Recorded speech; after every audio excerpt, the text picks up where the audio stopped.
கர்த்தரின் நடுவில் இருக்கையில் தீங்கை நான் காண்பதும் இல்லையே. தீயையும் தண்ணீரை கடந்தென்னை செழிப்பான தேசத்தில் கொண்டு வைப்பீர்.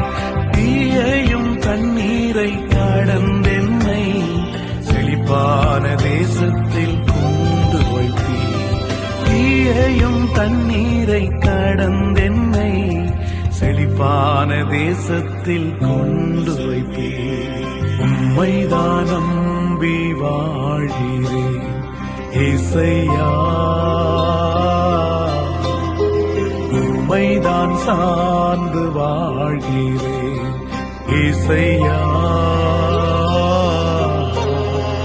உலகமோ நிலை இல்லை, சார்ந்து கொள்ள இடமே